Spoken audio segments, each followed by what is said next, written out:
एक बार की बात है, एक गांव में एक गरीब किसान रहता था। उसकी फसल बहुत ही कम होती थी और उसके पास बहुत ही सीमित साधन थे। उसकी पत्नी रोज ही उसे यह कहती थी कि अब वह बहुत परेशान हो चुकी है और इस गरीबी से बाहर निकलने का कोई तरीका खोजे।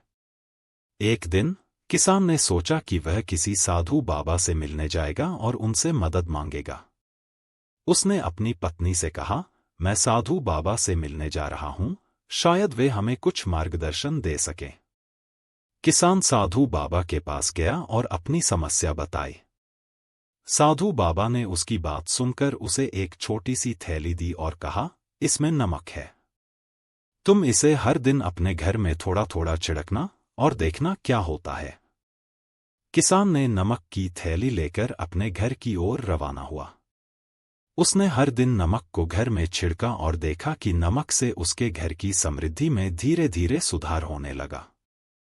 परंतु एक दिन अचानक उसकी पत्नी ने देखा कि नमक की थैली खाली हो गई है। उसने किसान से कहा, अब हमें क्या करना चाहिए? यह थैली तो खत्म हो गई है। किसान ने कहा, मैं वापस साधु बाबा से मिलता हूं।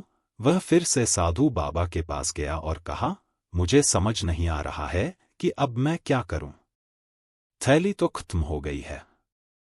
साधु बाबा मुस्कुराए और बोले, बेटा, नमक का काम केवल घर में छिड़कना नहीं था, बल्कि यह तुम्हें धैर्य और मेहनत का महत्व सिखाने के लिए था। नमक की तरह तुम अपने जीवन में भी कठिनाइयों को धीरे धीरे पार करो।